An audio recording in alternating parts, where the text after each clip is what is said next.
Hare Krishna, Hare Krishna, Krishna Krishna, Hare Hare, Hare Rama, Hare Rama,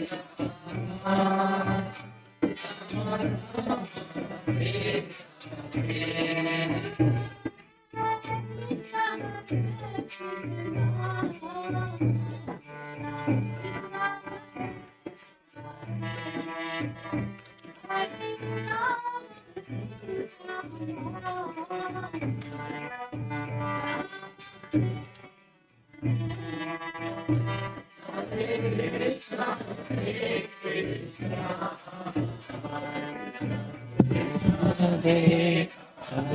Hare Hare Rama, Hare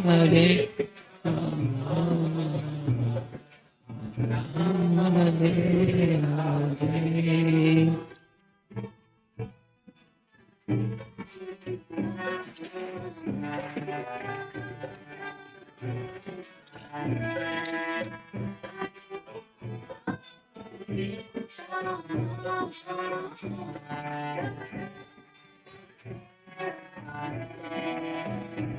Hare Krishna, Krishna Hare Hare, Hare Rama, Hare Rama, Rama Rama, Hare Hare.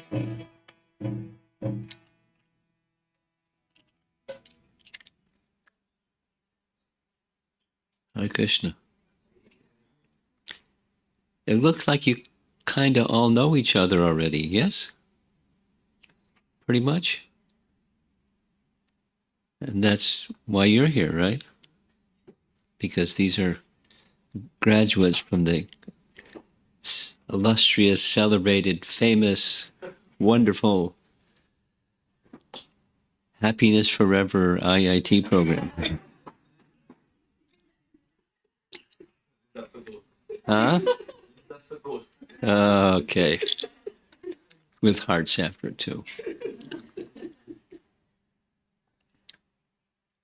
Well, I thought a nice topic just after Lord Nityananda's appearance day was to make a quantum jump and go 1 month later to Lord Chaitanya's appearance day.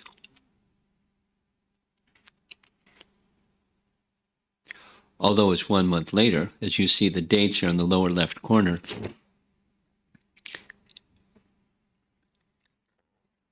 Sequentially, about 2 weeks ago, we observed the appearance day of Advaita Charya, and then Nityananda. A little correction from something I spoke yesterday. I don't know if you heard yesterday's class.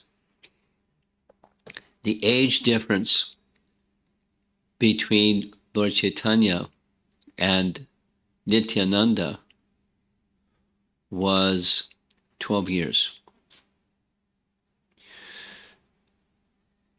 Just because I did some searching again this morning. Lord Nityananda was born in Ekachakra, which is northeast of where Lord Chaitanya appeared, Navadvip. And when he was 12 years old, he left with a sannyasi as the assistant of a sannyasi, and he traveled all over India for 20 years. And when he was waiting, transcendentally waiting, for Lord Chaitanya to begin his Sankirtan pastimes, because when Lord Chaitanya was young, he didn't do that. He had the scholar pastimes. He was a teacher of grammar. And while he was a teacher of grammar, this is a little bit about Lord Chaitanya, he made a pilgrimage to Gaya to perform the Shraddha ceremony for his father. And while he was there, he met for the second time Ishwara Puri, because he met Ishwara Puri when Ishwara Puri was visiting Navadvip. Ishwara Puri became his Diksha Guru. And when he went to Gaya to perform his Shraddha ceremony, there was Ishwara Puri. He received mantra Diksha when he was about 19 as a scholar, as a Nimai Pandit Sanskrit grammar scholar, very celebrated person, etc. And after that, everything changed. Everything, at least in terms of his demeanor, went from scholarship and debating everybody, defeating everybody in debate and all of that kind of intensity. He continued teaching grammar, but he taught grammar just using Krishna's name. All the rules of grammar were identified by him with names of Krishna, names of the forms of Vishnu. All the rules. And his students were, what happened to you? You were the best teacher, and now you're the madman. So what happened? And, he wasn't a madman. He was teaching grammar, but using names of Krishna. Consequently, many years later, one of Rupa Goswami's disciple, Jiva Goswami, wrote a grammar book exactly as Lord Chaitanya taught it. All the rules of Vyakarana according to names of Krishna, and the rules and rules and rules and rules and rules. So when he came back to his home after the Shraddha ceremony for his father, he started the Sankirtan movement, the chanting of Krishna's names. And that's when Nityananda joined him. He was waiting for 20 years for him to do that. And when he did that, he went to Navadvip. And the two, so there, Nityananda then was 32. Lord Chaitanya was then 20. So 12 years of difference of age. 32 and 20. And then from then on, they were together in Navadvip for about 5 years. And then Lord Chaitanya took sannyas at the end of his 24th year. This is Gaura Purnima Katha, little sketch of his life activities. Then Lord Chaitanya went to after sannyas, at the request of his mother, he wanted to go to Vrindavan to be with Krishna. And his mother intervened, saying, my husband has died. Just after their birth, 6 sons died. My surviving son took sannyas, and all I have left is you, and now you took sannyas.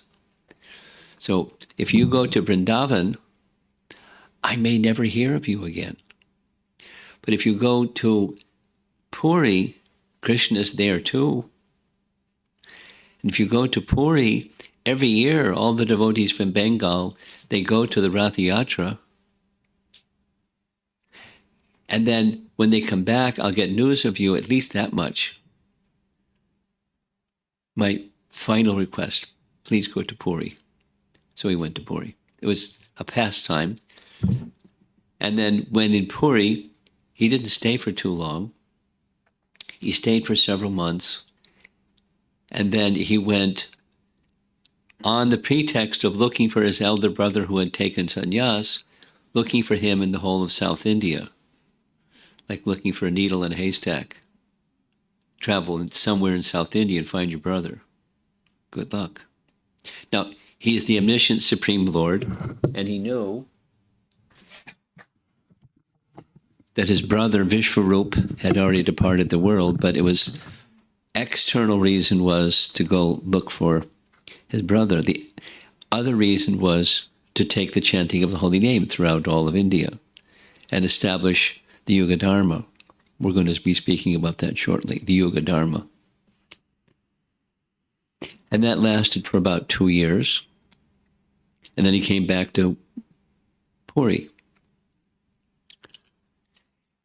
And after staying in Puri for some years, he then made a trip, a pilgrimage to Vrindavan.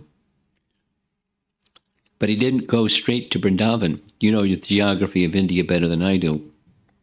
To go from Puri, which is on the east coast, to Vrindavan, which is in the northwest part of India, you don't go straight north. He went straight north. And the reason he went straight north was, we gotta want to see the screen, or you want to come around? We'll make room for you. There's lots of room. Thank you. Krishnarchana, you can see angle? Okay, fine.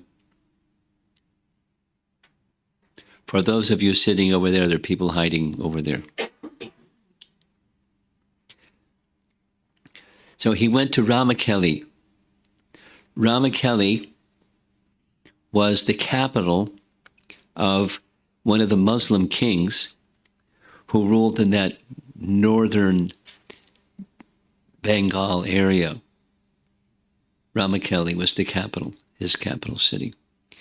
And there were 3 brothers who were devotees of Lord Chaitanya, conscripted with skullduggery to be engaged in his service. The way it worked was, this Muslim king, Nawab Hussain Shah, understood these 3 brothers, they're superlative. They're not just leaders. They're super capable. So he visited them. The king visited their home and said, I have a proposal for you. A or B. You assist me in my government affairs, that's A, or if you decline, then I'll torture and mutilate and harass all the Vaishnavas in this kingdom. Think about it, let me know what you'd like to do. It wasn't quite exactly like, but that was the gist.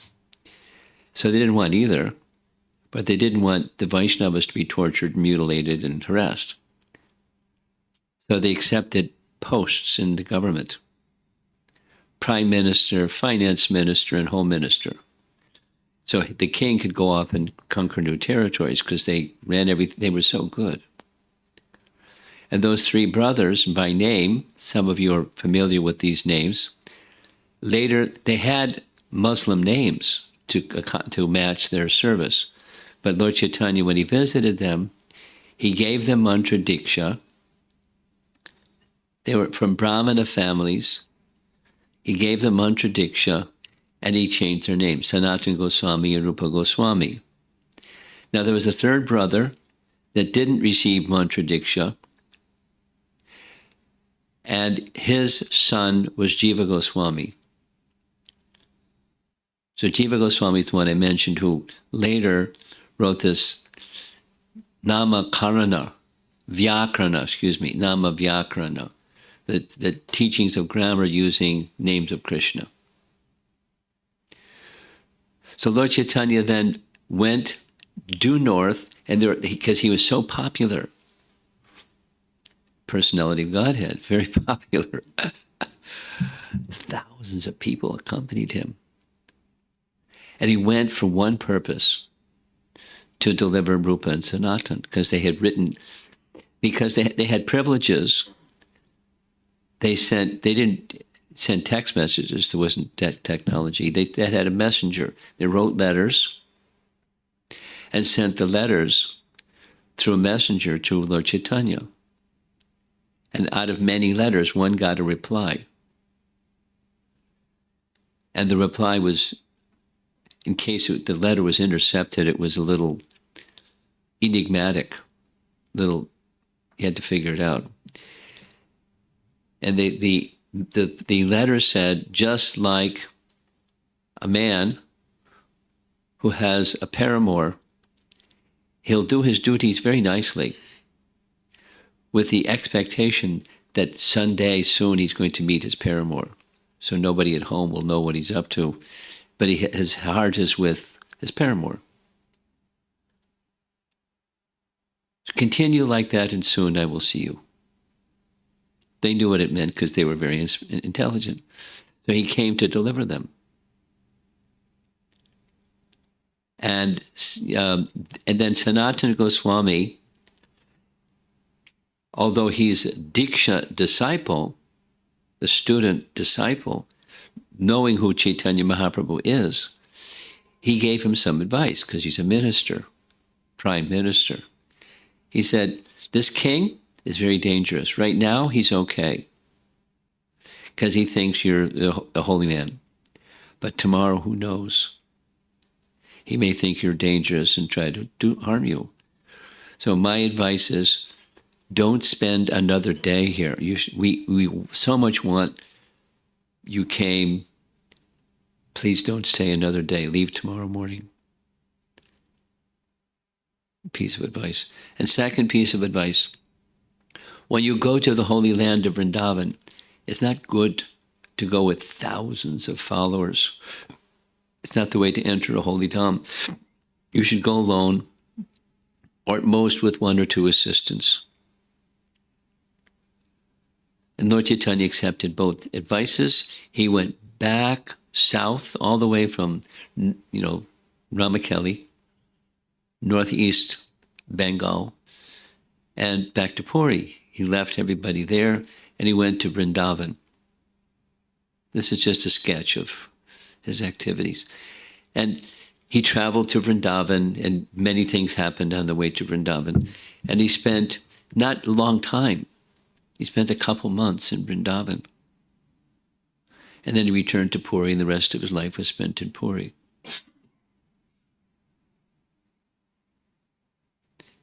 And it is said, that he departed this world by entering into the deity of Gopinath. The deity of Gopinath, I haven't even gone to the slideshow yet.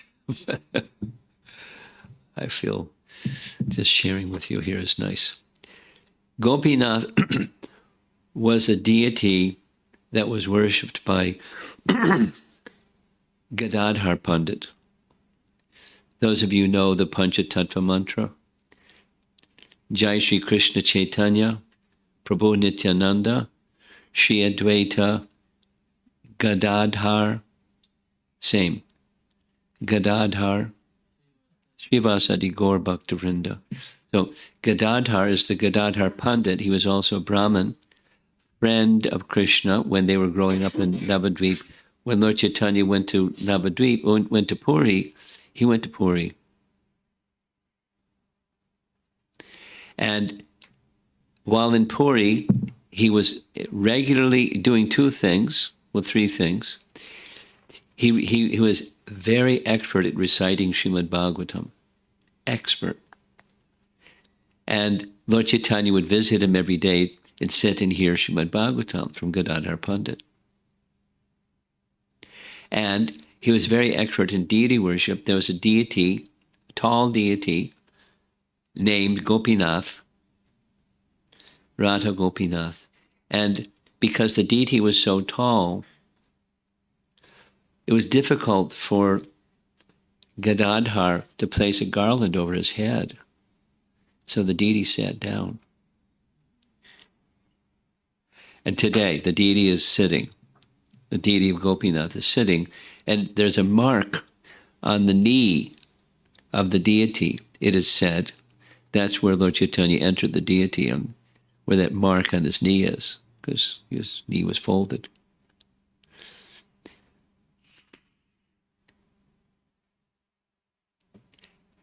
So that's his departure, and a little bit of a sketch of his life. And now we're going to go into his life.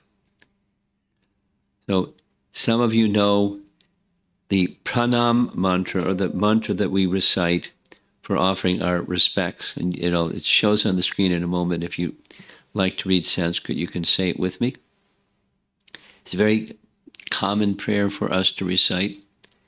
Namo Mahavadanyaya Krishna Prema Pradayate Krishnaya Krishna Chaitanya Namne Gauratushe Namaha. The translation: I offer my respectful obeisances unto the Supreme Lord, Sri Krishna Chaitanya, who is more magnanimous than any other avatar, even Krishna himself, because he is bestowing freely what no one else has ever given, pure love for Krishna. Krishna Prema Pradayate. Krishna Prema Pradayate, freely giving. And so he's most munificent, this Vadanyaya, very munificent, very merciful. And another slide is the place where he appeared in Bengal, known then and known today as Navadvip Dham. And because Chaitanya Mahaprabhu accepted this as his place of appearance, it is a holy dham. It's eternally a holy dham. And because he, the most munificent of all avatars, his place is also the crest jewel of holy places.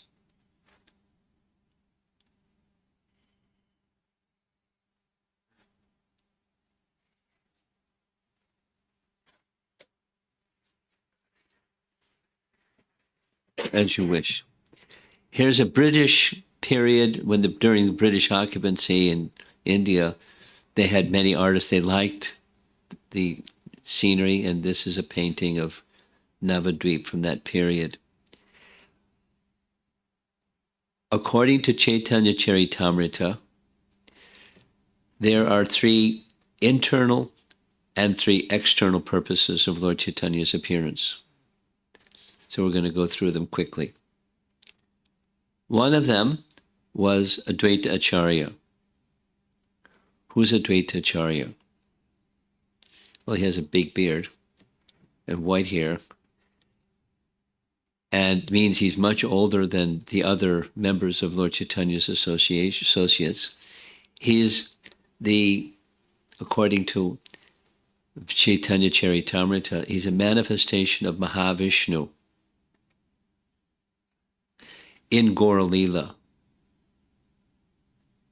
And there's more details, but I won't go into the more details. Manifestation. So the first 3 of the Pancha Tattva, Sri Krishna Chaitanya, Prabhu Nityananda, Sri Advaita, those 3 are in a certain category, Vishnu Tattva category. Krishna himself, Krishna's first expansion, Balaram, and the expansion of the expansion is Mahavishnu, called Kala. Vishnu, Vishnu, Vishnu Tattva. And then to the other side, Shri Gadadhar, already mentioned, Gadadhar Pandit. Gadadhar is in the category of Shakti Tattva. Though in the form of a human, like the rest of us, and his spiritual identity within the form of a Brahmin from Navadvip, he is Shakti Tattva or Radharani by mood and by Tattva, by existence. And the one way over to the far right, as we're looking at the Panchatattva altar, is Srivas. Srivas is Jiva Tattva, a living entity in the mood of Narada Muni to give Krishna to others. Give Krishna bhakti and give Krishna prema, and they're in cahoots giving Krishna prema, working cooperatively, systematically. So the painting is showing Advaita Acharya before Lord Chaitanya's appearance was a very learned person. Through scripture he knew that it was Kali Yuga, and by symptoms he knew the symptoms of Kali Yuga were really bad, and he wanted to do something. And he decided the thing to do is to invite the Supreme Personality of Godhead to appear. Because he was a vastly learned Brahmana, he thought of a verse from Gautamiya Tantra and recited the verse, which says that the Supreme Lord will be satisfied if one offers even a palmful of water and a tulsi leaf to him. So he wanted to propitiate or appeal to the personality of Godhead to appear. So he sat by the side of the Ganges and he worshipped his Shalagram Shila, calling loudly, loudly for the Supreme Lord to appear. Later in Lord Chaitanya's pastimes, he said, this was the reason that I appeared. I was sleeping on the Shiradak ocean, the ocean of milk, and I was woken by the loud calling of Advaita Acharya, and so I came. So that's one of the reasons, external reasons, the appeal of Advaita Acharya for him to come. The second external reason was, in Kali Yuga, as in each of the four yugas, there's a yuga dharma. There's a primary means for achieving spiritual perfection, according to scripture. And in Satya Yuga, the primary means is dhyayate, or meditation. And after Satya Yuga, the primary means is yajna, or performance of sacrifice. There are verses in the scripture that speak like this. And in Dwapara Yuga is worship, archana, deity worship. And in Kali Yuga is chanting of the holy name. And so that not only does chanting of japa, but chanting, congregational chanting of the holy name. The second external reason for Lord Chaitanya's appearance was to manifest the Yuga Dharma.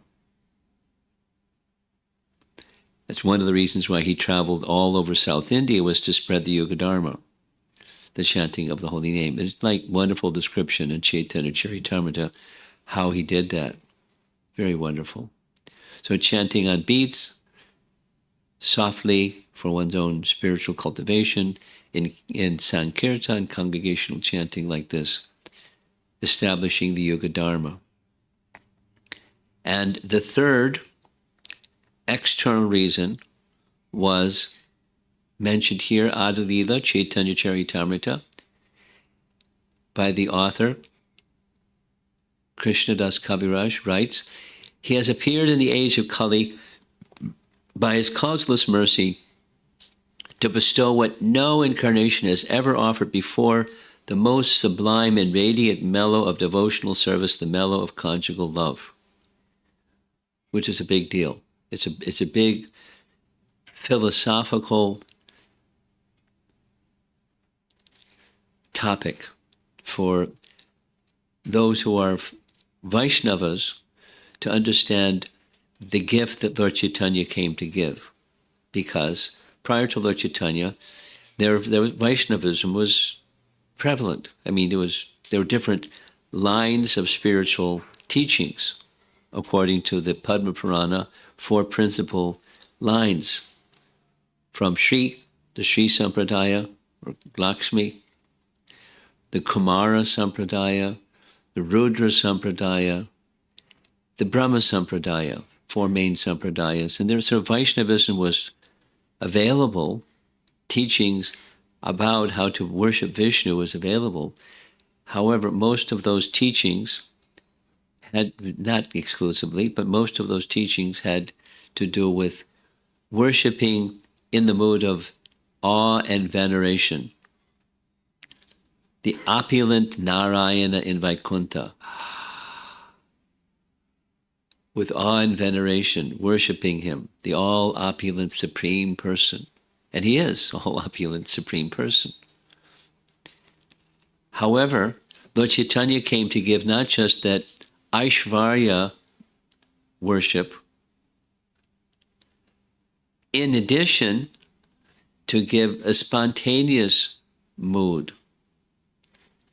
And the spontaneous mood is a mood that's found uniquely and exclusively outside of Vaikuntha. I could go on and on and on. I won't go on and on and on. According to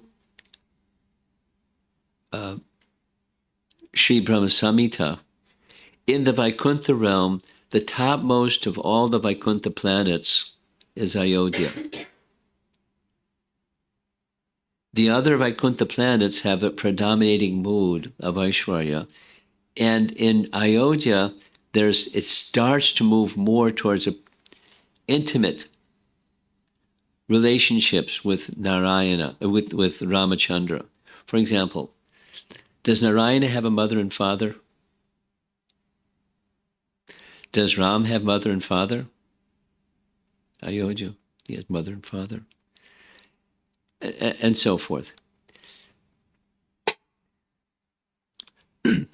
The intimacy factor starts to become stronger in Ayodhya. And then beyond the Ayodhya realm is the Goloka realm. This is Brahma Samhita, but confirmed elsewhere also.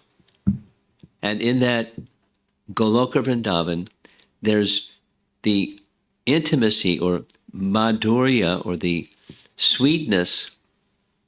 Madhu means like honey, or sweet, or happy ever after.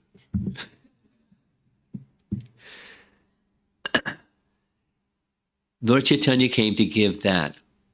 And not only that, because within the sweetness feature, there's the conjugal love, not only with the consort Lakshmi or Sita, but 16,108 queens. Who can match that? And palaces for each one, and pastimes with each one, and what to speak of in Vrindavan. So it's he, Chaitanya Mahaprabhu, invited the world, that means us, to enter into that mood of sweetness, and even into the mystery of the conjugal loving mellow, and by association, etc., by the process, to enter into that transcendental mood of love of God ourselves. He came to give it. So that's what this verse is saying. And that's an external reason. We're going to go shortly to the three internal reasons. What I'm describing is just taken from Chaitanya Charitamrita. Here's a nice verse.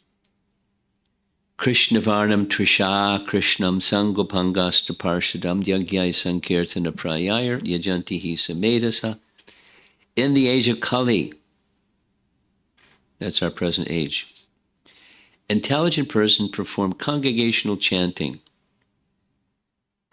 to worship the incarnation of Godhead who constantly sings the name of Krishna. That's Lord Chaitanya. Constantly sings the name of Krishna. That's Lord Chaitanya. It's a way of worshiping Lord Chaitanya is to sing the names of Krishna. Although his complexion is not blackish, Trisha Krishna, he's not blackish. He is Krishna himself, Krishna Varnam. He's in the category or Varna of Krishna. Krishna Varnam Trisha Krishna, although he's not blackish. Sangopangashtra Parshadam, he's accompanied by his associates, serve as weapons and confidential companions. Then this Yagyai Sankirtana Prayar. So this is Lord Chaitanya advented to give the Sankirtan, congregational kirtan, Sankirtan. And Sumetasa, those who have good intelligence, they join the Sankirtan activities of Chaitanya Mahaprabhu. This is a verse taken directly from 11th canto Srimad Bhagavatam. And there's another nice verse that's found in Chaitanya Charitamrita, but the author of this particular verse is Swarup Damodar. Who's Swarup Damodar? Swarup Damodar, while Chaitanya Mahaprabhu was in Jagannath Puri, there were two very elevated, very learned, intimate associates of Chaitanya Mahaprabhu. They understood him. They understood his heart. They understood his mood. They understood his teachings. And this verse that's in Chaitanya Charitamrita was penned by Swarup Damodar. And here's the verse. I've recited this maybe 500 times, so I know the verse very well. I can just go through it quickly with you. Radha Krishna Pranaya Vikriti Ladini Shakti Asmat Ekatmanav Api Bhuvipur Deha Bedam Gatautal. Deha Beda, the one Supreme Lord, Deha Beda, has manifested in two forms eternally. What are those two forms? Radha Krishna, or Shaktiman Shakti, or the Lord and his Hladini Shakti. Radha Krishna Pranaya Vikritir Hladini Shakti Asmat. Eka Atma, although one entity, he's eternally manifested in two forms. One entity, Radha Krishna, in two forms. That's the first line. The second line is, Chaitanya Mahaprabhu is those two entities, Radha Krishna, in one form. Same Eka Atma, the same entity, but in one form instead of two forms. And the distinction is, in this one entity that's both Shakti and Shaktiman, has the bhava and the duty of Radha, the last line. Radha bhava duty. He has the ecstasy or mood, bhava of Radha, and he has the luster or complexion, duty of Radha. So he's golden by complexion and in the same mood as Radha, although he's Krishna himself. Eka Atma, one entity. Eternally manifest in two forms, now manifest in one form. Naumi Krishna Swarupam, or The Chaitanya Mahaprabhu is Krishna himself, and his golden luster or duty and his bhava are that of Radharani. So Krishna and Radha combined, or Krishna in the mood of Radha, in her complexion and her bhava, Radha bhava. And so in this connection, Chaitanya Charitamrita describes there are three internal reasons, or not so easily understood reasons, more esoteric. And they're very simple. Krishna is described very beautifully in Chaitanya Charitamrita.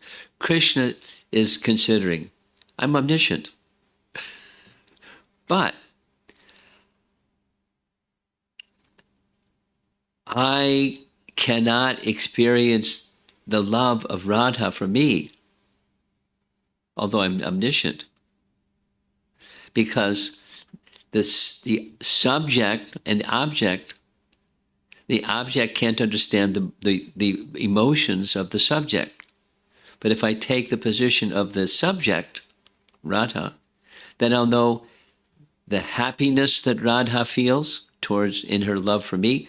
I'll know her loving emotions. And I'll know what it is that she sees in me that attracts her to me. Three things.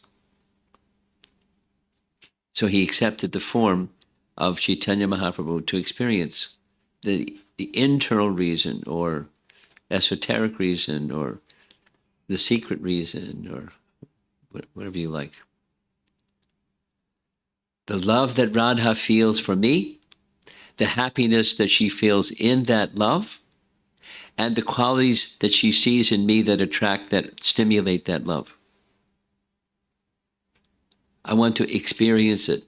Although I'm omniscient, I can't experience it unless I take the position of the subject in relation to the object of love.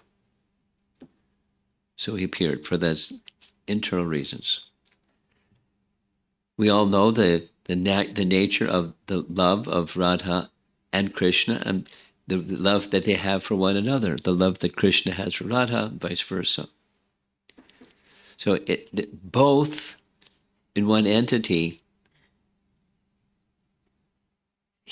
the Eka Atma, the Supreme Truth, manifest eternally in two forms, now has become one form. That's Chaitanya Mahaprabhu. Big mystery. And Chaitanya Mahaprabhu, day and night, although he was, whatever he was doing externally, internally, his absorption was in Krishna, or in the mood of Radha for Krishna.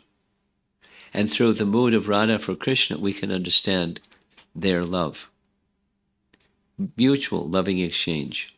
And so the writings of the six Goswamis, this is a very elevated topic, but they very liberally gave very profound understandings of the loving affairs of Radha and Krishna. I'll share one of them, really short. This is taken from a book by Vishwanath Chakravarti Thakur. And it's a story about the meaning of the name Shamasaki. Mataji over here is Shamasaki Dasi. So the pastime takes place at Mangar. Mangar is a place in Varsana. There are 5 hills that make up Varsana, and one of them is Mangar. And this place, Mangar, this is, it wasn't Vishwanath Chakravarti Thakur. It was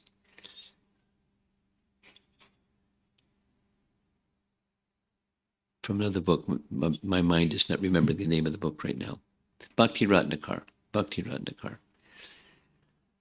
So Krishna was with Radha and Mangar. And he was enjoying her company so much, he said, "Your beauty is like the beauty of a full moon." And Radha took exception. She became angry, man, because the moon has defects, panchadosha.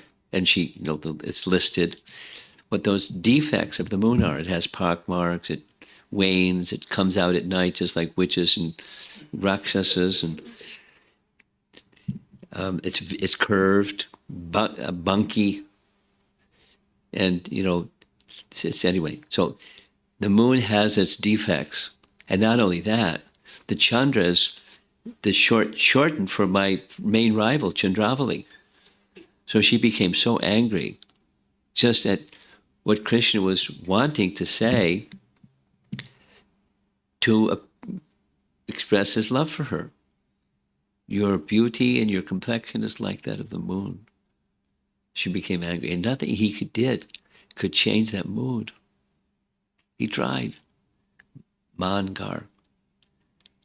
So what he did was he assumed the form of a Saki who was darkish in complexion and identified himself as Shamasaki. And he came carrying a veena, or it was only in a Saki form, carrying a veena. And Radha saw this Saki carrying a veena. She said, "You have the appearance of a Kinnara. You must have amazing musical abilities. Can you perform?" And Krishna performed. And she was so charmed. She gave her own necklace to this Saki. And then the Saki said, "Please give me all your anger so that you can be relieved of it." And then Radharani understood that this was Krishna's doing, and she smiled, and her anger was gone. Now,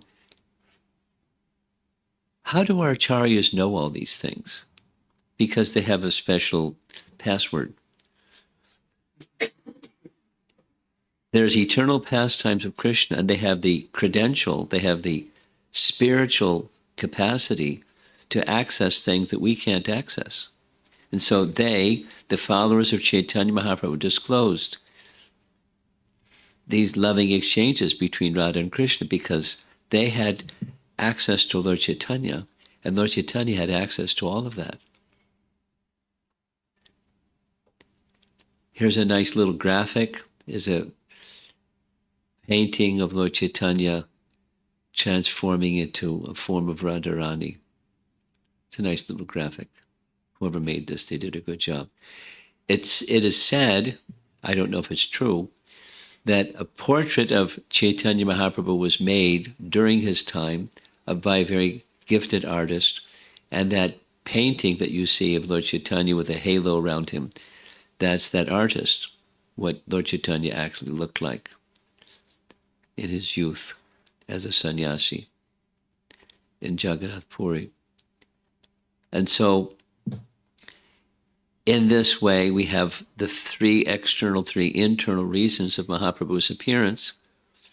And foremost, relevant to all of us, is the performance of Sankirtan, the congregational chanting of the holy name with garland down to his knees, and he was very tall. And this is in a painting when he was still in Navadvip because he has hair.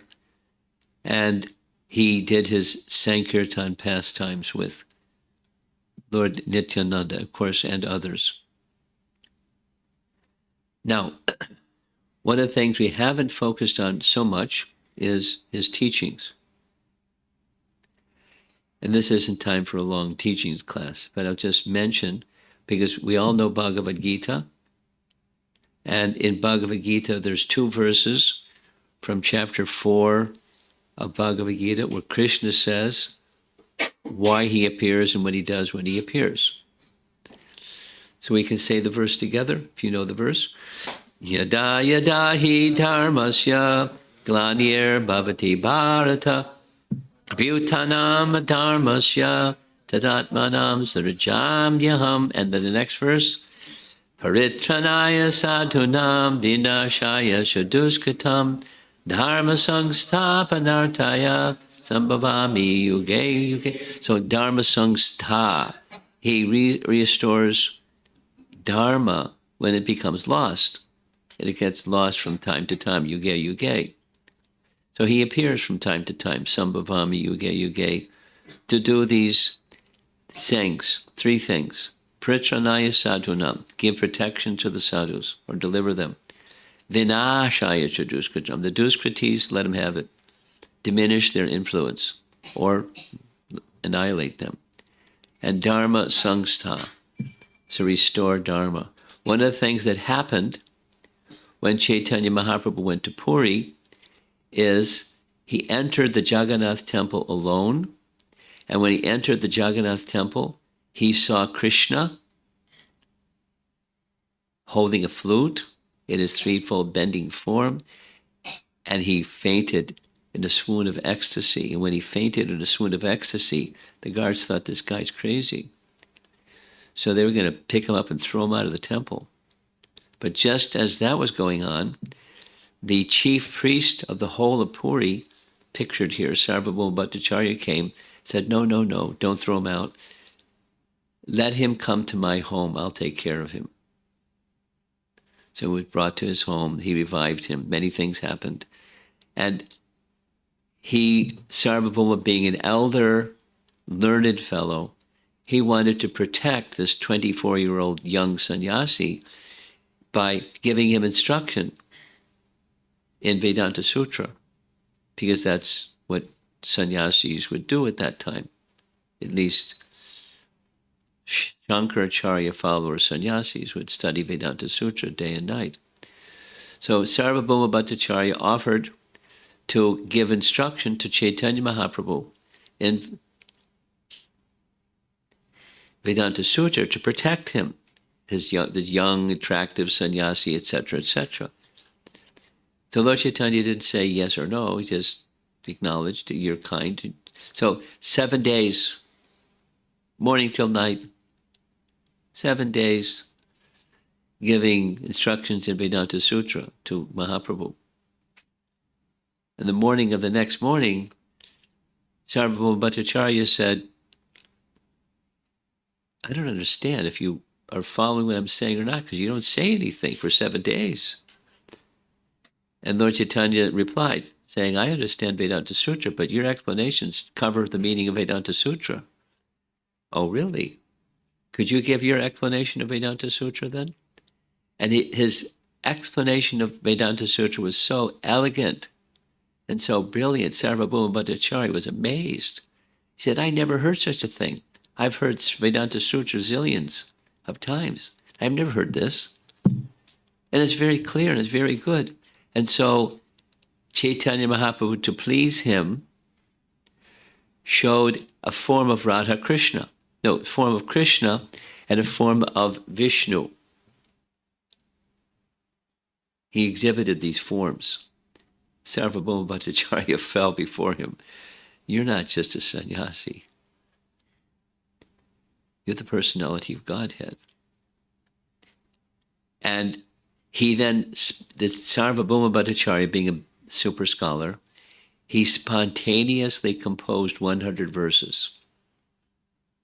And here's one of those 100 verses that's still available today. If you like Sanskrit, we can chant the Sanskrit together. Vairagya Vidya Nija Bhakti Yoga Shikshartam Eka Purushat Puranam Shri Krishna Chaitanya Sharira Dadi Kripam Buddhir Yastamaham Prabhadye. And the translation goes like this. One of his 100 verses. Let me take shelter of the Supreme Personality of Godhead, Sri Krishna, who has descended in the form of Lord Chaitanya Mahaprabhu to teach us real knowledge, his devotional service, and detachment from whatever does not foster Krishna consciousness. Vairagya Vidya Nija Bhakti Yoga. He has descended because Kripambud here. He's an ocean of transcendental mercy. Let me surrender unto his lotus feet. So he gave teachings in this very unique way. He explained to Sarvabhauma Bhattacharya, who had students, thousands of sannyasi disciples who were under him, teaching Sarvabhauma Bhattacharya the real meaning of Vedanta Sutra. And in turn, Sarvabhauma Bhattacharya became a great Vaishnava. And he started training those sannyasis in the teachings of Lord Chaitanya. What do you call it? Multi-level marketing.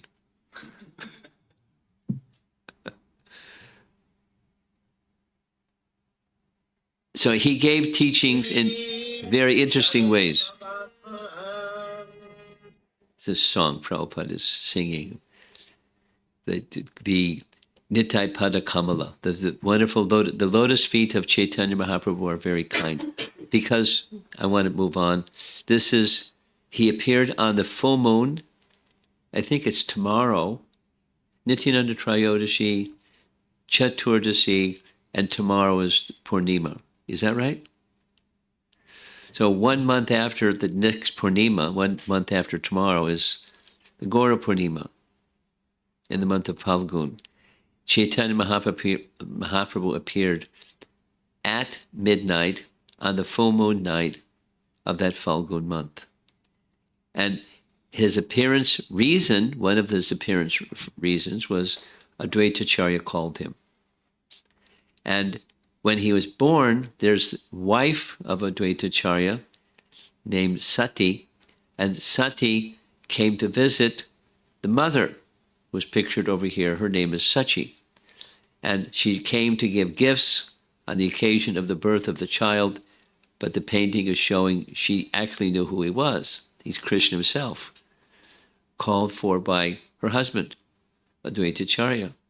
She knew, but she didn't disclose. And the place where he took his birth is in Navadvip. What you see on the left is the temple. In that area where he was born, the area is called the Yog Pith. Here's the main entrance to the Yog Pith today.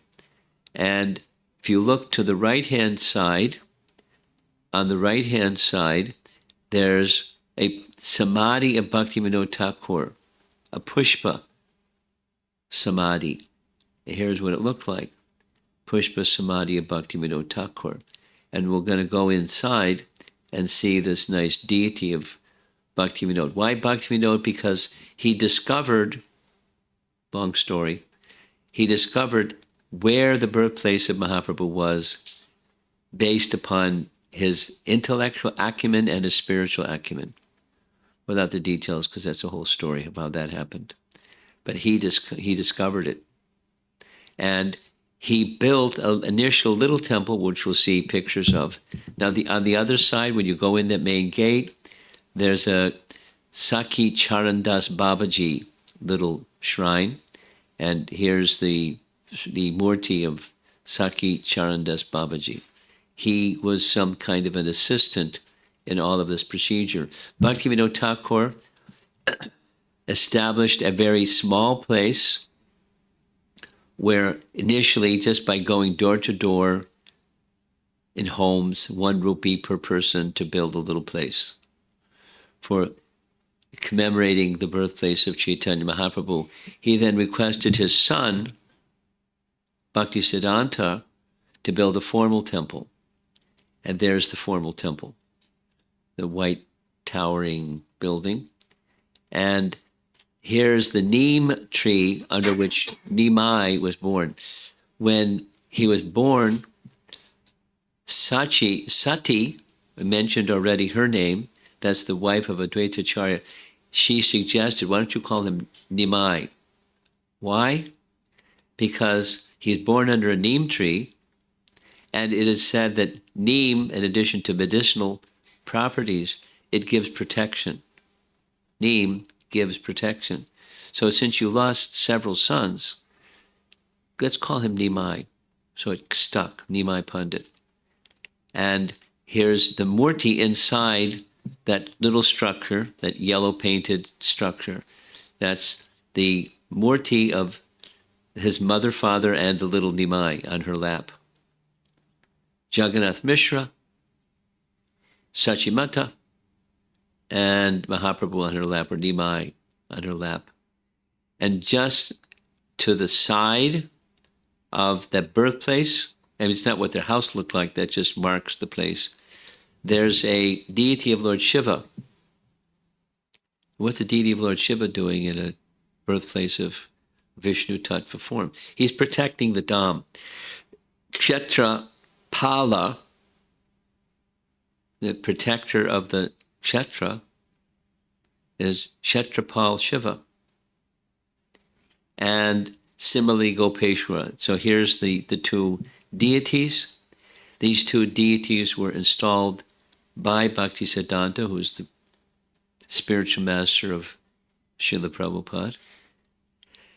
And with all this proper understanding of in what mood should Lord Shiva be worshipped.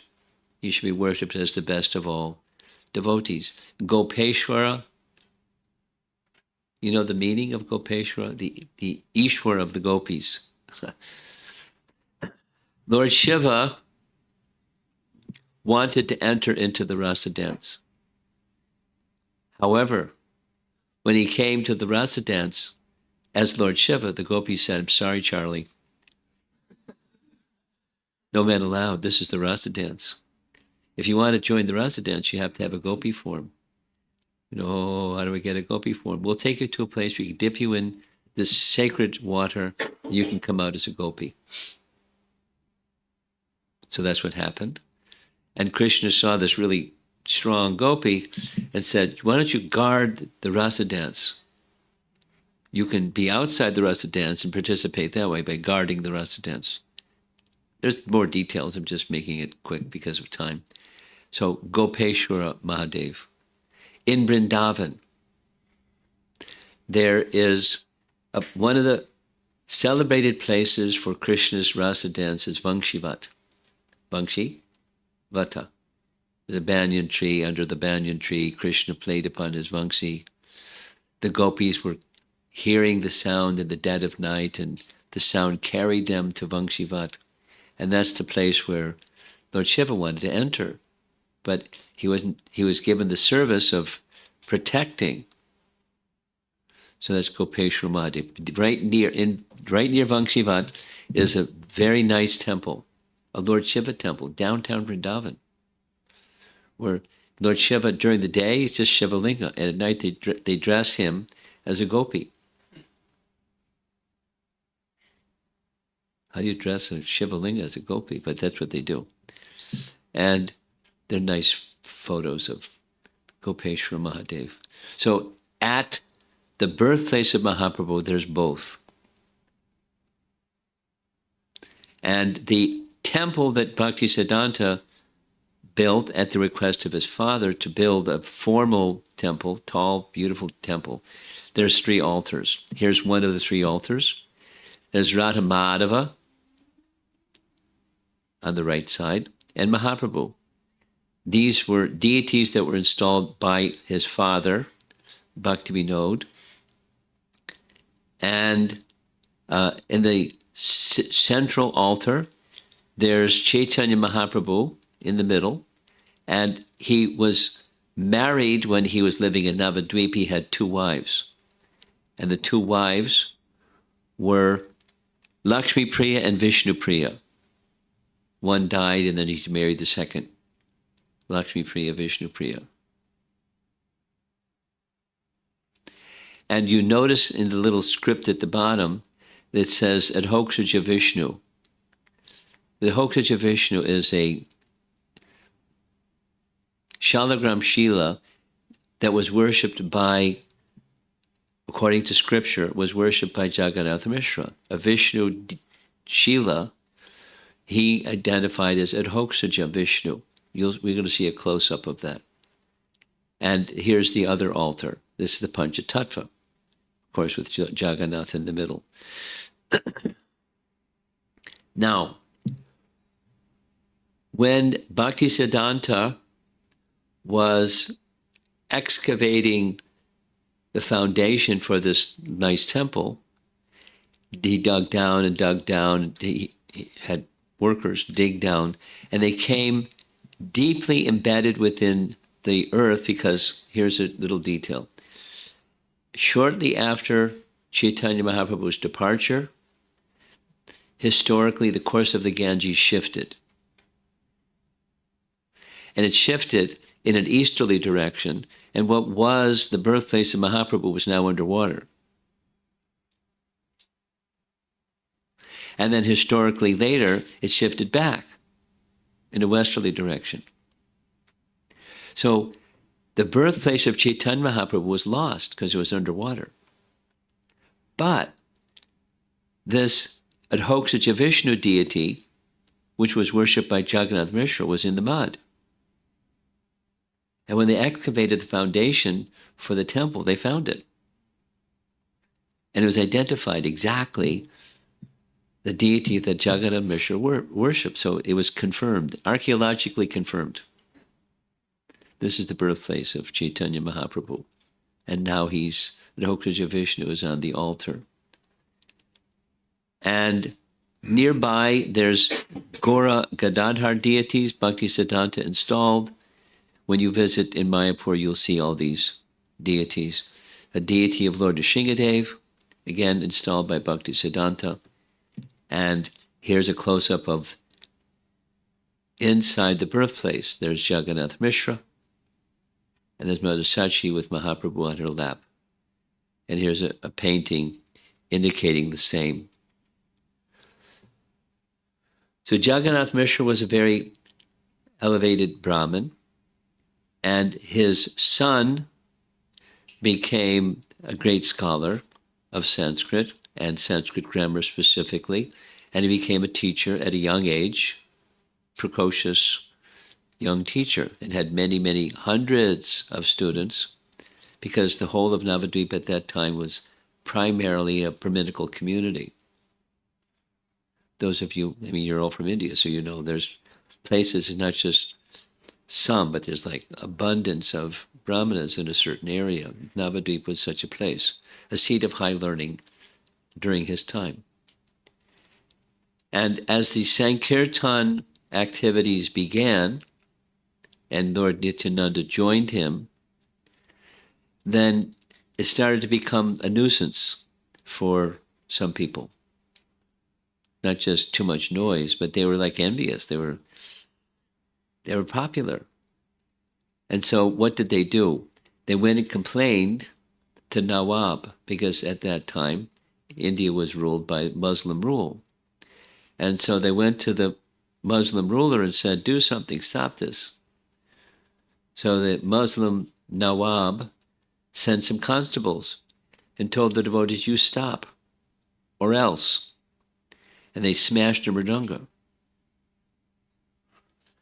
Now, the mridanga is a sacred instrument. It's not just, it's a clay and this and that, but it's a sacred instrument. So Chaitanya Mahaprabhu took exception. And within one day, he had 10,000 followers. 10,000 followers. He's a young man, like 16. 10,000 followers. They went from marketplace to marketplace during the day. And at night, they came with torches, like you see in this painting, and they went right to the home of the Nawab. You know, what's 10,000 angry Bengalis going to sound like? Woo! Nawab hid under his bed. Mahaprabhu sat down beneath his window. Oh, Nawab, please come. So Nawab came and they had some conversation. And when they had their conversation, the conversation was centered, because the Nawab was a learned man, it was centered on the topic of protecting cows. In your religion, there's the killing of the cow. What kind of religion? That you kill your mother. And there was this recorded in Chaitanya Charitamrita. He said, well, in your religion, there's also cow sacrifice. And Lord Chaitanya said, it's not killing the cow, it's rejuvenating an older to a young calf to show the power of Vedic mantra. It's not for purpose of eating a cow. It's not cow slaughter. But the cow is your mother. You take the milk of the cow, she's your mother. It's according to the Vedas, there's 7 mothers, and you're killing your mother. That's not good. Please do something about this. He said, you're right. The Nawab said, you're right. Well, what can I do? It's the way of our religion. He said, you don't have to do it yourself. And you're the Nawab. You can change the practice. So they parted peacefully. And after that, the Nawab made an announcement. Henceforward, in my kingdom, the Sankirtan can go on without interruption. Not only no more breaking of mridangas, but in my jurisdiction, no more interruption of Sankirtan. So Lord Chaitanya had the freedom to develop the Sankirtan movement there in Navadvip. Eventually, he left Navadvip, as we heard. He took sannyas and went to Puri, etc. We're almost done. Here's a nice verse from the final section of Chaitanya Charitamrita. Sri Chaitanya Mahaprabhu always appeared in 4 places. In the household temple of Mother Sachi. In other words, she made offerings, she called the Lord to appear and accept her offerings, and he appeared in her temple. Wherever Lord Nityananda Prabhu danced, he would appear. In the house of Srivas Pandit, that's where the chanting began, Srivas Pandit, Srivas Adi Gaur Bhakta Vrinda. And the house of Raghava Pandit. No, it's not an explanation, but it's within Chaitanya Charitamrita, who was Raghava Pandit, a very dear devotee. He appeared because of his attraction to the love of his devotees. That is his natural characteristic. So all those things are narrated in Chaitanya Charitamrita. And this is Lord Chaitanya in Navadvip, because he has hair by the side of the Ganga. And here he's in Jagannath Puri as a sannyasi, living in a very, very humble little place. Kind of like a glorified closet, Gambhira. I don't know if you've seen it.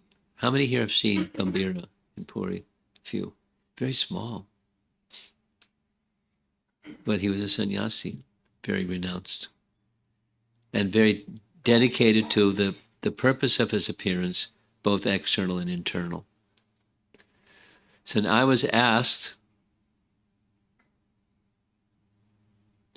to make mention that all over ISKCON, including ISKCON Chicago, there's a plan to increase the awareness of Chaitanya Mahaprabhu by the distribution of Chaitanya Charitamrita sets.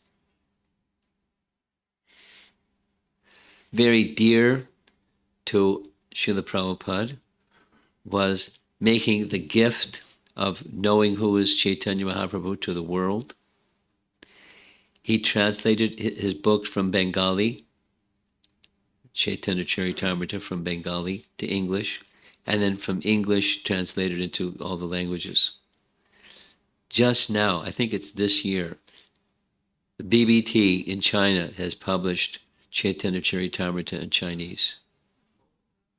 And that's like a big deal, because the Chinese government and religion don't go well together. But they approved it because it's academic, sound, etc., etc. So it's now, they're going to do the same thing that we're doing all over, which is in France, or in Spain, or in Portugal, or in Swahili, or whatever the languages are around the world. The books are available and being distributed widely. So the intention It's not only for the other people in this room, it's for the world to become more aware of who is Lord Chaitanya and his teachings. Teachings, life and precepts of Chaitanya Mahaprabhu. I'll end with just a little story.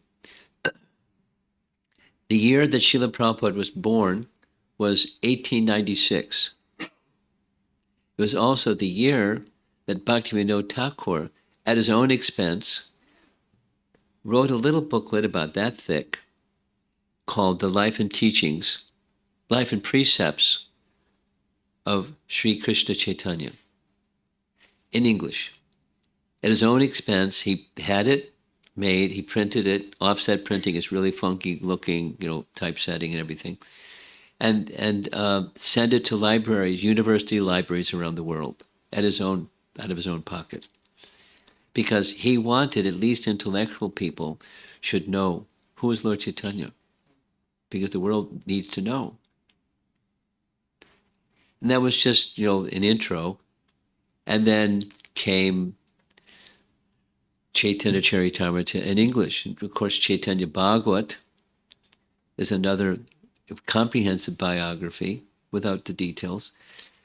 And that's also, but it's not published by the BBT, but it's Bhaktisiddhanta wrote Bengali commentary that's been translated into English. So these two books, Chaitanya Bhagavat, Chaitanya Charitamrita, are the life and teachings of Lord Chaitanya. So if you want to understand about Radha and Krishna more completely, that's a very good book. And it's like it's several volumes, but it takes a while. I just yesterday I received a phone call just out of the blue. A godbrother, Bhadra is his name. He lives in Alachua, Florida. And Bhadra is going to be going to Phoenix, Arizona, where I visit regularly, and conducting a 2-week seminar on Gaura Lila, leading up to Chaitanya Mahaprabhu's appearance. And it's easy to speak at length about Gaura Lila. What to speak of his teachings, that's just his Lila. It's wonderful, wonderful description, all within Chaitanya Charitamrita. So, conclusion. If you're interested in finding more about Lord Chaitanya and participating in this worldwide effort to increase the number of sets of Chaitanya Charitamrita, contact Madhu Mangal. And if you don't know how to contact Madhu Mangal, ask Subal or ask our host, you know how to contact Madhu Mangal. And let him know, can I check this out? How much the cost and how do I get my set and all that? All over the world. Get on board. Learn about Lord Chaitanya. And it's very sweet. So there's our following Lord Nityananda's appearance day, 1 month away. Chaitanya Mahaprabhu's appearance day. I hope it was appropriate. Appropriate? Yes?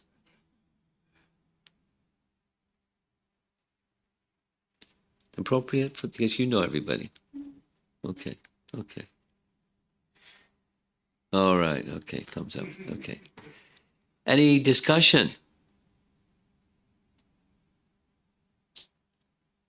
Or comments?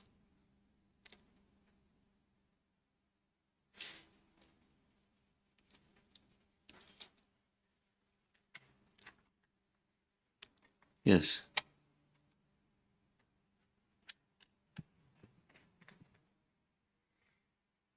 I remember hearing that Srila Prabhupada said that if we get to understand the gift that has been given to us by His grace, we faint. The gift of Lord Chaitanya and in the verse that he comes to give us entrance to that mood of Vrindavan. And it's always very difficult to understand how anyone can actually be elevated to that very intimate space, because we hear there's unlimited living entities in Vaikuntha.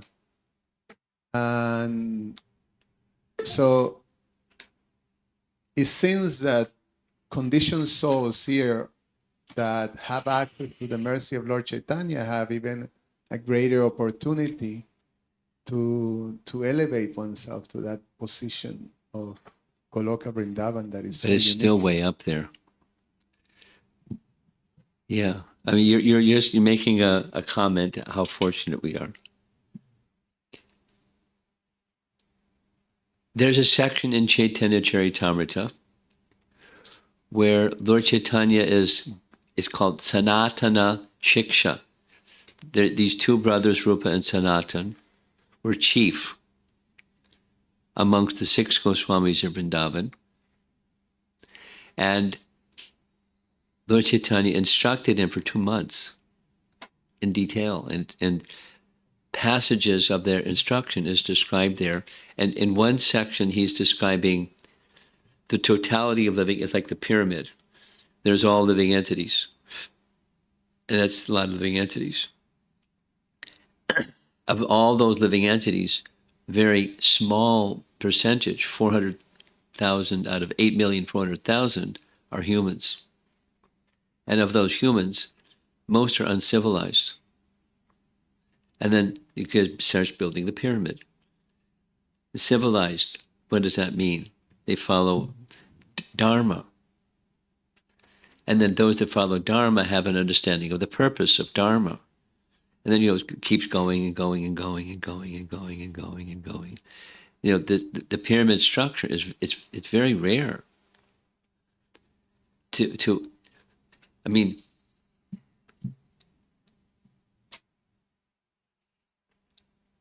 I won't give a name, but somebody I know, that's just responding to your remark. Somebody I know went to India. They're from India. And they had not been with their relatives for like 7 years. Living in America. Living a life of a Vaishnava in America. And they went back, and because they hadn't been with their relatives for so long, they spent a whole month. And they were so moved by appreciating how fortunate they have become, or we have become, because they don't, these people, they're pious, they're persons that have some sense of Dharma, Vedic culture sense of Dharma, but they don't have a clue.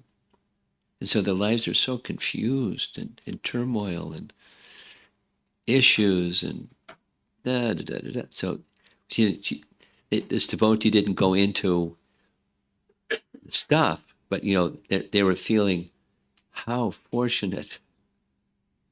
And that impetus of how fortunate is, how much more I have to go. So when I get back from this 1 month visit with my distant relatives, I want to really immerse myself seriously in the bhakti process to get the real gift that Lord Chaitanya came to give, because it's powerful, and it's not a difficult thing to become complacent. It's easy to get complacent. It's better. But the gift that Lord Chaitanya came to give is very unique. It's way at the top of that pyramid. And that's what he came to give. He came to give everybody beyond what they had, but it's not just to become a dharmic person, but literally, happiness forever.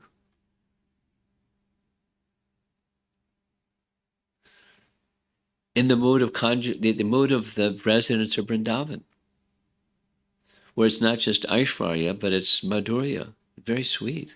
So that's what we're being given. Like, please take it. We're taking some of it, but the gift is far greater than what most of us are receiving. But that's okay. We're receiving what we can receive. But then keep going and keep going and keep going and keep going and keep going.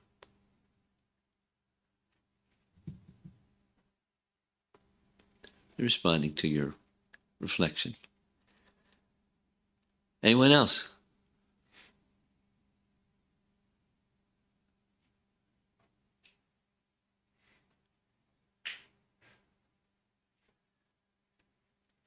You're all experienced and learned personalities. I'm expecting to hear some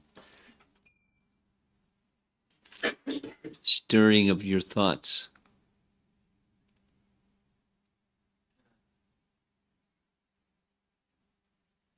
Hare Krishna, Prabhuji. I want to ask that this Panchatattva, Yes. Lord, as you said, sorry, Jai Shri Krishna Chaitanya, Prabhu Nityananda, Shri Shri Advaita. Advaita Gadadhara, Shivasadi Gaura Bhakta. That's it. So these are the five avatars. No, they're five tattvas. Five forms. They're called pancha Panchatattva. tattva. So the Yeah. tattvas are five in number. Yeah. They're assistants of Mahaprabhu, who's the primary, but they're in categories or tattvas. So I want to ask question that in all the avatars of Sri Krishna in his pastimes, like in different parts of Bharata, does all of that Pancha Tattva they come all together in every It's like not so clearly identified, but the answer to your question is yes. That's for example, yeah. Narada Muni. Narada Muni is a Chiranjiva. He lived for a long time. So he was present, long before Krishna came. But he was present during Krishna's time. So his presence in those circumstances takes care of the answer to your question. Because in the Pancha Tattva, that's Srivas. Narada Muni doesn't show up in Gaura Lila. But he's there as Srivas. So the answer to your question is yes, but the name and the shape and the configuration of everything is a little different. But these tattvas, they're truths or aspects of the one supreme truth, they're there in different features. No, because I have I know this in Pandharpur we call Jnaneshwar Mauli is said that he was also a form of Sri Krishna. Yes. And there were four of his brothers like Nivruttinath, Sopan, Muktabai was a sister, and like 4 or 5 only. Like, so I want to ask that is that I can't answer that because I don't know the detail. Yeah. Someone can make a claim. Lots of people make claims, and I can't answer something that I'm not familiar with. No, be careful. Yeah, he came as Jnaneshwar Mauli, and he also like when there was like Brahmins were making like low people were keeping them far from them, so he created Bhagavad Gita, which was called Jnaneshwari in Marathi, and he got everyone together. So, and he depart in like somewhat 20 years, somewhat. Jnaneshwar Mauli. I don't know the details. Okay. I can't be a sounding board for you. Okay. But yes, right? Maybe. Yeah. Not yes. No, about the Panchatattva. Oh, about Panchatattva, yes. Okay. Thank you. Okay. One of the things that I've learned is better to err on the side of caution and be careful, not just be cautious, be careful about you hear this or there's that tradition, and and how do you know? So be cautious.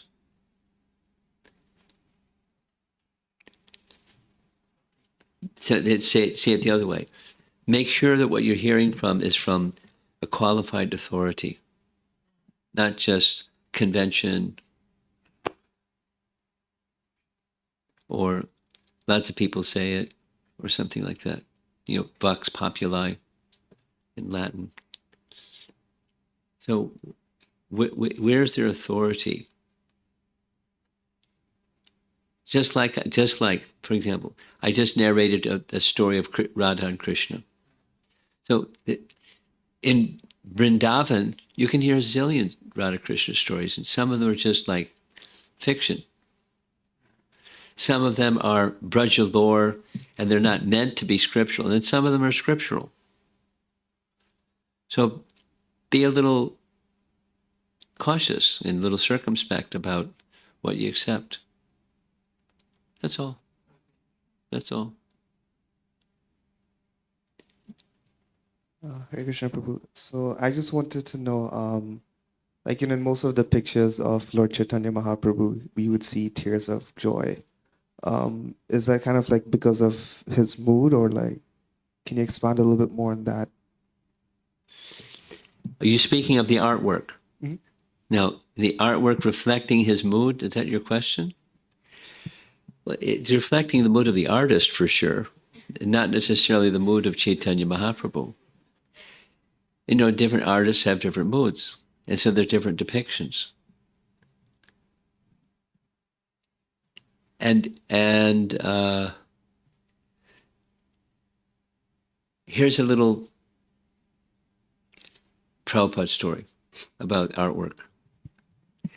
The artists that Prabhupada engaged, some of them actually had formal art training.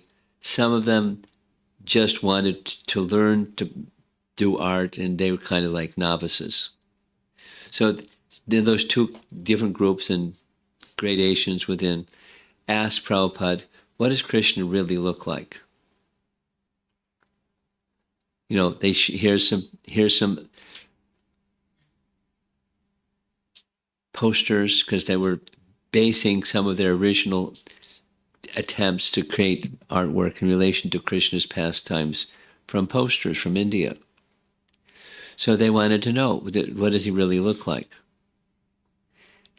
Then Prabhupada gave a very simple answer. There's his peacock feather, there's his flute, threefold bending form, that's Krishna. And then they asked the question, but what does he really look like? And he wouldn't get pinned down. The essence is there, and it's being captured by the artist according to their artistic ability and their the inspiration from Super Soul, and that's Krishna. So, in other words, Krishna can manifest differently according to the mood of the worshipper of Krishna.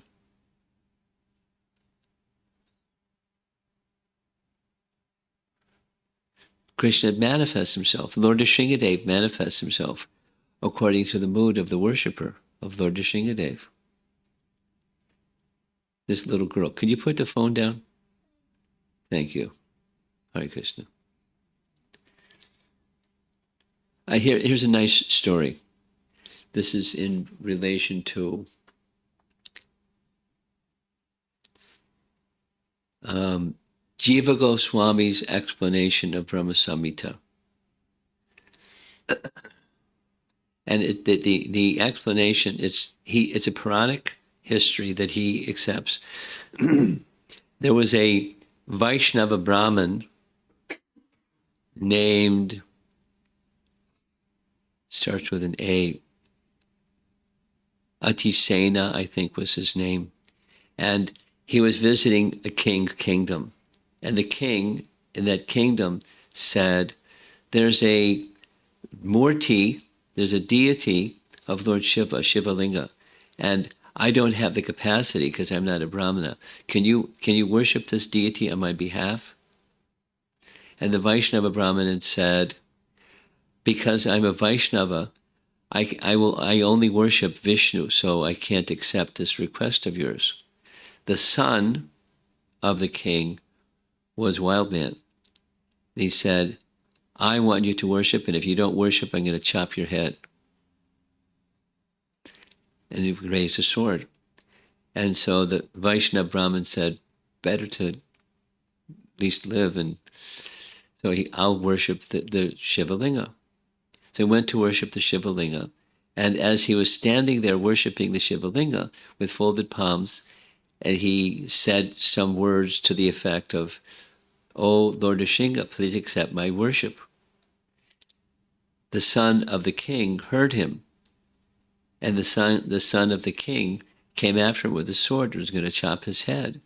And from the Shivalinga, a form of Lord Nrsimha burst from the Shivalinga and finished the young man, the son of the king, the prince, and all of his followers who were also his buddies and going to chop the Brahmin.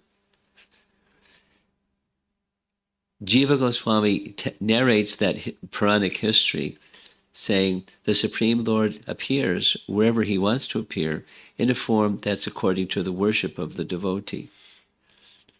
So I'm saying that in response to your question about artwork. He appears to these artists according to their capacity to envision him. And it may be higher, it may be lesser, but it's how they envision him in their capacity. And some of our artists have become very, very, very refined artists and make the paintings they did in the beginning were like kids' coloring books compared to the refined by devotion and practice. The artwork has become so much better. So, does that answer your question? Probably over answers your question.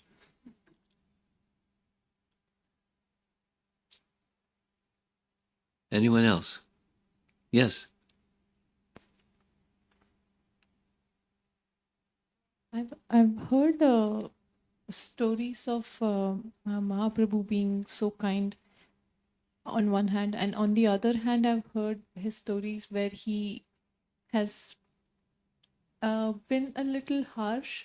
So Harsh? How do we understand the two sides of Mahaprabhu? Well, if there were circumstances, harsh is a matter of perception, because largely whatever he would do was for the best interest of the person who he was interacting with.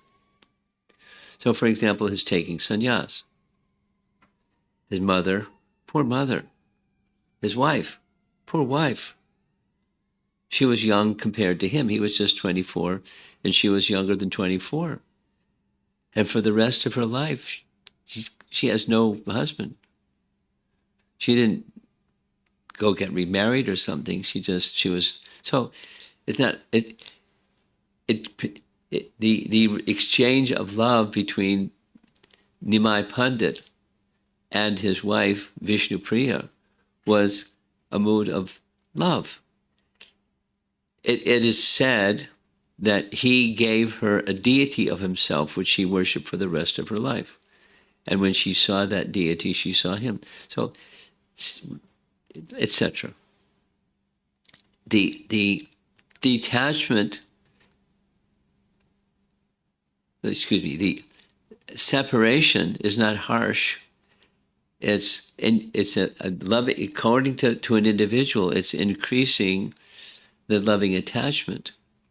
So Mahaprabhu would do that sometimes, but otherwise he'd go out of his way to bring kindness to others. Like this little painting you saw of Sarvabhauma Bhattacharya. For 7 days he sat listening patiently, respectfully, saying nothing. It wasn't harsh. Because in the end, what happened? He gave him the real teaching, and he showed his form of Krishna and Vishnu. So, not harsh. It's maybe not how you would do or I would do, but it's to elevate. The higher principle of kindness was prevailing in his life, in his dealings with others. So it takes a little bit of seeing behind the covering what's really there in the mood and the outcome of that mood. Loving, elevating.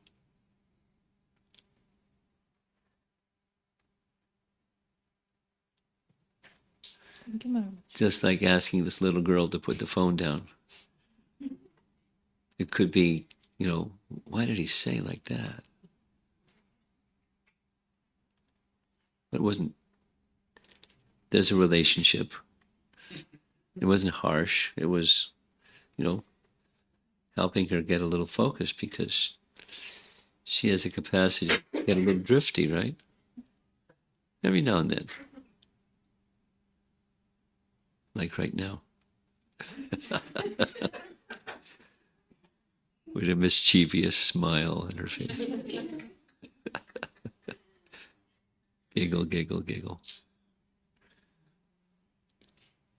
Yeah, I think Yes. relationship was the key part that I was missing, because to me it might seem something, but between him and his associates and others, that I think that relationship is what was. It's love. And exchanges of love are not stereotyped. It's love. And it is the whole length and breadth of what love is, but the essence of it is love. And then there's sometimes and sometimes and sometimes and sometimes, but the essence of it is a loving exchange. And the result of that loving exchange is becoming more attached to the object of love. Now we follow rules because there's expectation anyway. Rather than there's transcendental relationships and there's other kinds.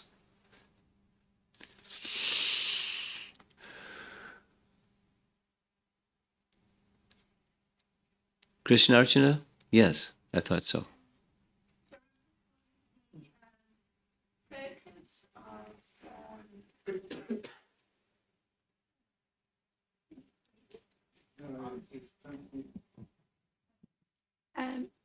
the fact that Lord Chaitanya, in putting forward the Sankirtan movement, chose to address the Noah by asking him or having a conversation, particularly about cow killing. I found it very interesting because you mentioned the Noah was a very learned person. Yes, he very learned. But that was the particular angle that Lord Chaitanya chose to Yes. focus on. Yes. So that focus has to do with that the Sankirtan movement is very much interconnected with having a compassionate approach. Yes. Compassionate, well, two things. Compassionate and customized. Meaning, as you pointed out, he knew the Nawab was learned. And so their discussion went right away to that learned position. And the Nawab was learned in the Vedic system, saying, I know that you also have sacrifice of animals. Ashwamedha Yagya, Kaumedha Yagya. And then Lord Chaitanya explained, no, it's not the same. It's not slaughter and eating. It's something else. And here's what the something else is. And so why are you eating your mother? So back, what kind of religion is this that you advocate eating your mother? And the Nawab said, you're right. What can I do? It's our religion. You don't have to follow that principle if you know it's not right. Anyway, so he's giving him logic and reason because he's a qualified, and see the result. The result was henceforward, not only in my reign, but my descendants, whoever becomes king after me, the Sankirtan should not be interrupted by anyone. And he was a king. He wasn't just like an elected guy who gets bumped out and somebody else takes his place. That's the system was, that's it. So it was, the effect was there. It was accepted not as harsh or confrontational. It was customized and compassionate.